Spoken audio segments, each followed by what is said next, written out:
Asterisk, the chandeliers gleamed like frozen sunlight above the grand hall, their crystals scattering fragments of light across marble floors and silk gowns. The air smelled of roses, champagne, and secrets. Conversations buzzed until the music faltered, leaving a silence that pressed heavily on the room. Every guest turned, but not toward the radiant bride or her proud groom. Instead, all eyes drifted to the edge of the hall, where a woman stood, half hidden in the shadows.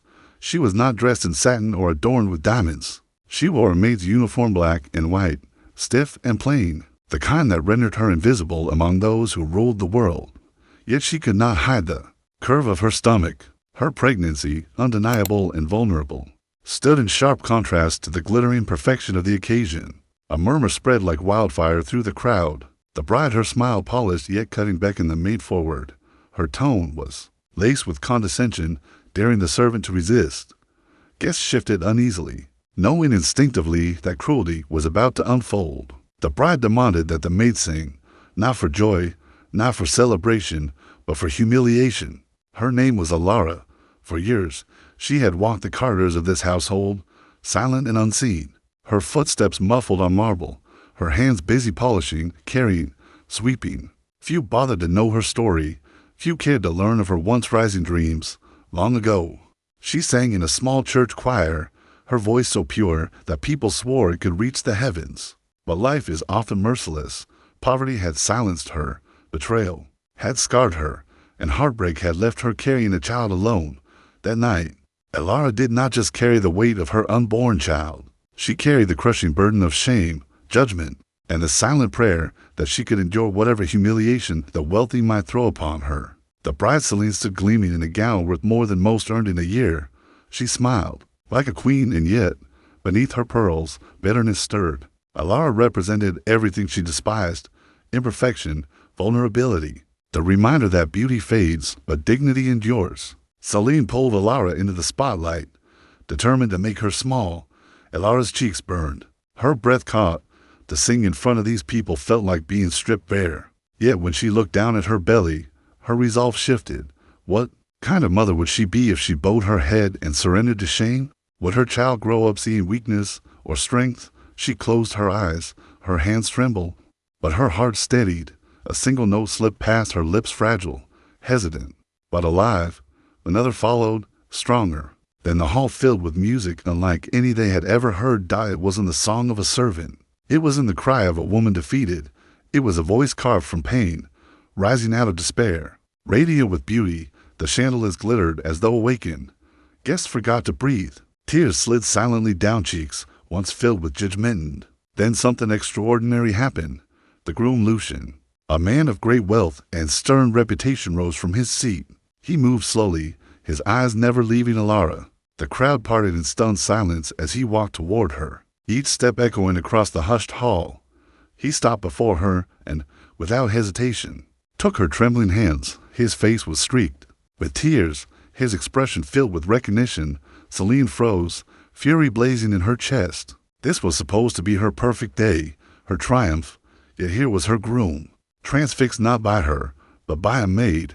"You once saved me with that voice," Lucian said, his voice thick with emotion. Gasps spread through the hall. No one understood until Lucian told them. Years earlier, in his darkest moment, Lucian had wandered into a small church at night. He had been broken, desperate, unsure if he even wanted to continue living, and then he heard a voice so pure, so unwavering, it had breathed hope back into his heart. That voice had kept him alive. That voice had been hers. He never saw the singer's face back then, only a silhouette bathed in candlelight.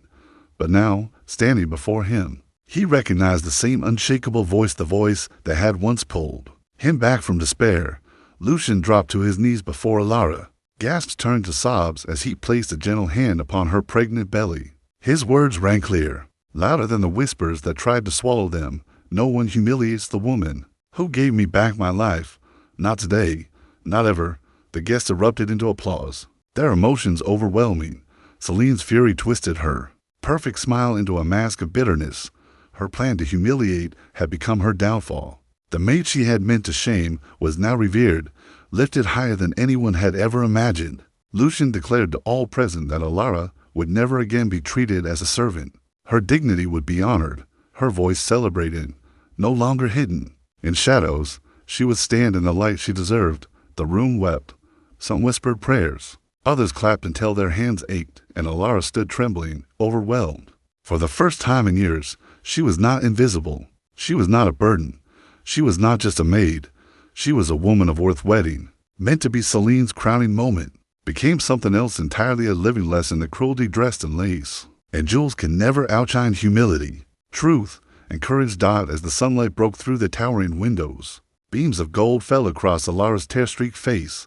In that light, she felt something awaken inside her. She knew her child would never grow up seeing a mother bowed by shame. Instead, they would grow up seeing a mother who stood tall in the face of cruelty, who turned humiliation into triumph, who proved that dignity cannot be stolen. Her song had become more than music. It was freedom. It was proof that even when the world tries to break you, light can still pierce through the shadows. Her voice, once silenced, had returned not only to save her, but to remind every soul in the hall that courage is more powerful than pride.